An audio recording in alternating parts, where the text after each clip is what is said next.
What's up, everybody? Call of Duty put out a short, quick preview of the changes we're going to be seeing in Battle Royale.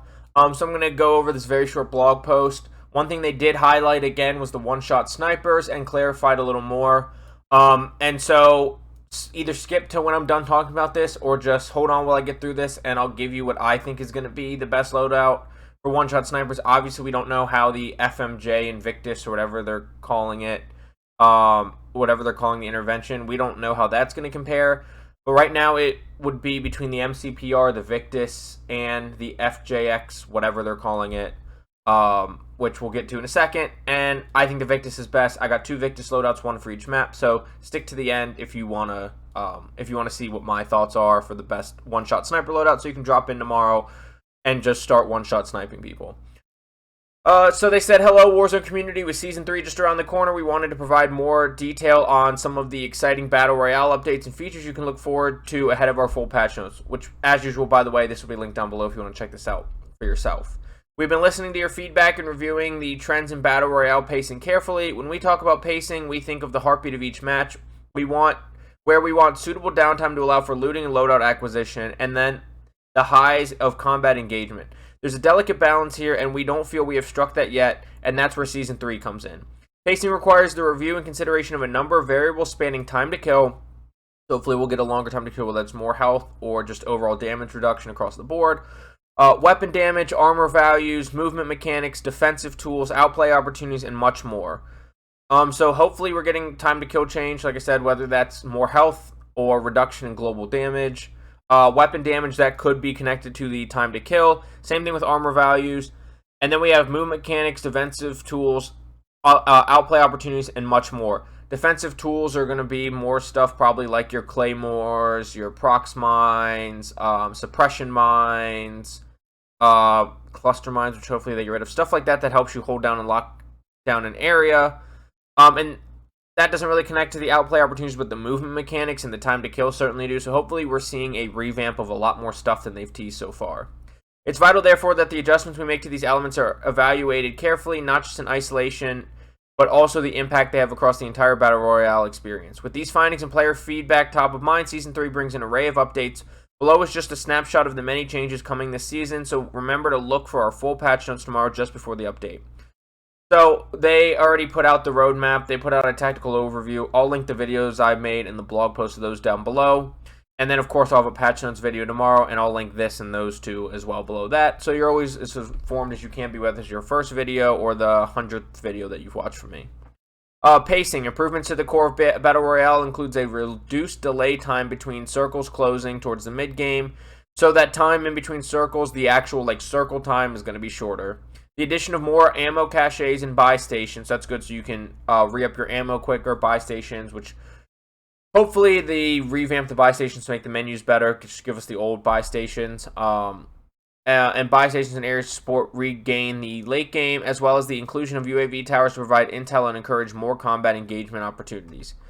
Combat. Players can expect to see changes to the combat engagements, including reduced intensity of damage feedback on the HUD to better improve combat visibility, reduced high damage weapon outliers to make combat feel more consistent. So the reduced high damage weapon outliers are going to be anything that's been broken. I don't think there's really necessarily anything broken at this point, but hopefully that just means more weapon balance across all weapons.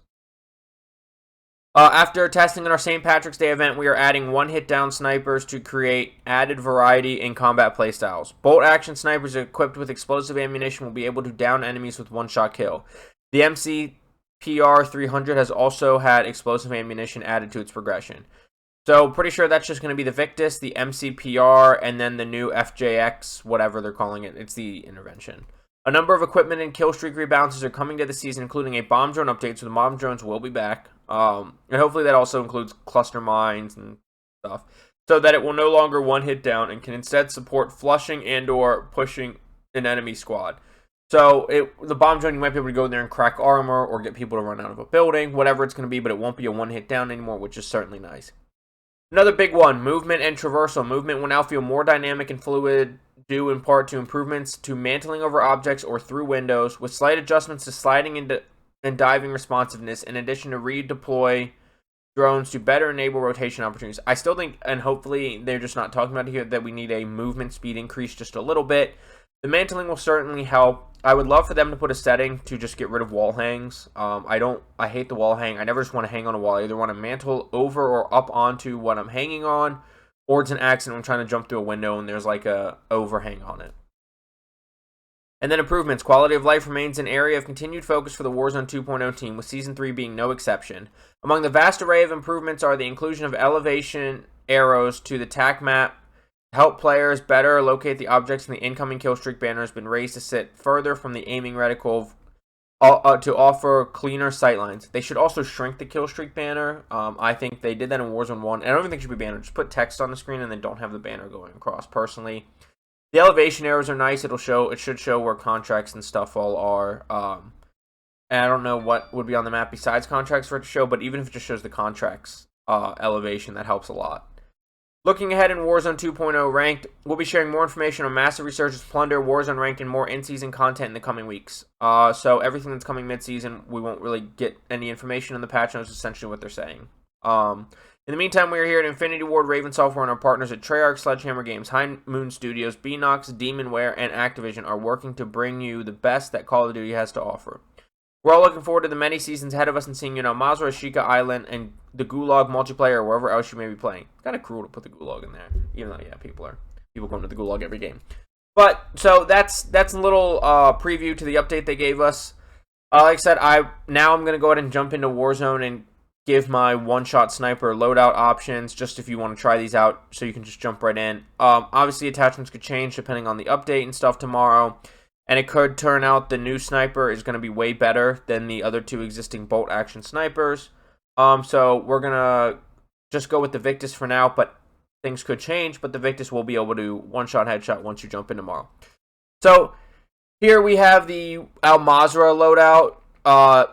For the gunsmith here, we'll go to gunsmith here. I have the nil sound 90 silencer. It gives you the best damage range and bullet velocity before tuning. Then we have the MWII 33.5 snipe super barrel. The other option here is the Executor 546, but that only helps with bullet velocity. I guess the damage range is important if you're hitting your one-shot headshots, but the Executor 546, if you don't care about hurting damage range, is fine. But I'm gonna go with the MWII barrel there. And let's go ahead and we'll look at the tuning too. For the silencer, just aim down sight all the way down, bullet velocity to 0.65. For the barrel, we're looking at recoil steadiness all the way up, damage range to plus 0.32. And then we gotta use the explosive rounds, which tuned damage range plus 2.0, and then bullet velocity plus 3.19. And then the FTAC Homeland stock is what I ended up going on finally. And we had aim down sight speed to negative 2.58 and aiming idle stability up to 1.55. You can put a different optic on if you want, but I prefer to just go stock optic for Mazrah. It was 5 or 7 times whatever the stock snipers are in here. You can switch optics. I don't wish to switch optics. Underbarrels, you just have bipod mounting, so no point using an underbarrel there. Magazines, 7 or 9.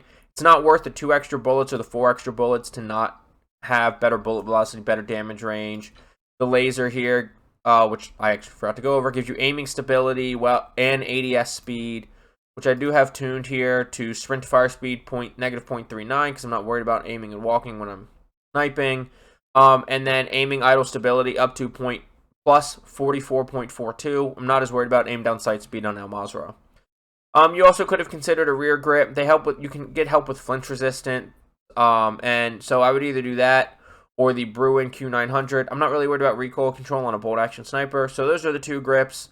For Mazrah, I'm not really worried about either one. Maybe the flinch resistance, because I don't think anything I used gave me flinch resistance, but aiming stability is more important to me. And that's going to be the Mazrah loadout. And then just quickly, I paired it with the Chimera, which, depending on the update, is going to be your best AR sniper support. And just quickly, I have the VLK 7 milliwatt laser. The tuning is sprint fire speed down to negative 0.35. The aim down sight speed to negative 11.52. We have the Slimline Pro, but you can go out no optic, put on a different attachment. But especially for sniper support, I like having some kind of optic on there. Any one of your preferred optics. I know the other option was the Cronin Mini Pro, and so I either go with the Slimline Pro or the Cronin Mini Pro.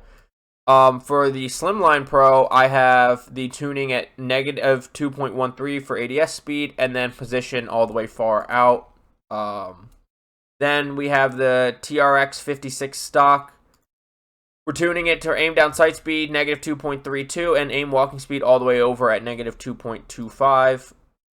Then we have the rear grip, the D37 rear grip. We have aim down sight speed down to negative 0.58, sprint to fire speed over to the left to negative 0.32, and then the 45 round mag, which is the biggest mag.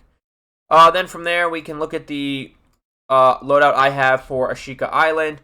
We end up with the same barrel, no muzzle, the map is smaller, we don't need as much bullet velocity and damage range help, and then that opens up to give us another attachment slot. For the attachments, I went with the VLK laser with the same tuning here. We have sprint to fire speed, negative 0.4, zeroing distance, negative 51. Wait, did I mess up my tuning on the other loadout? Because I actually made my Ashika one first. Oh, I forgot I went for aiming idle stability because we're on big map for that one. That's why it was different. Okay, sorry about that. And then the barrel tuning is probably a little bit different. We have aim walking speed all the way to negative 0.5 because we're not worried about recoil steadiness at all. Aim down sight speed, we have a negative 0.13. Like I said, we're not as worried about damage range. We're going to focus on ADS speed here. 50 cal explosive, damage range all the way to plus 0.7. Bullet velocity all the way over to 9.0. And because we're focused on ADS speed, I actually have the holotherm optic here, which I forgot to tune, so we're going to tune this here. We'll go here with negative 0.96 towards aim down sight speed. Blitz resistance has more of an argument on Mazrah personally, but I'm going for the ADS speed. I'm leaving the eye position alone. For the most part, I like stock eye position. To be honest, on that Chimera build, I just used it off of, Warzone Loadout.games. And I forgot to tune this rear grip as well. But now this is where we're getting into the Bruin Q900 grip like I talked about on the last build because we want the sprint to fire speed and ADS speed on Ashika Island. Here we're going to go for aim down sight speed. We're going to go about right here at negative 0.4. And then sprint to fire speed, aiming idle stability. Ashika Island, sprint to fire speed wins. So we take handling to, let's see, we're going to go all the way.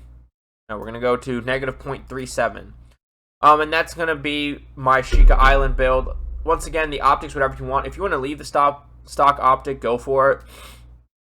If you're leaving the stock optic, I would recommend putting on an attachment that doesn't hurt your ADS. Maybe the FTech Homeland.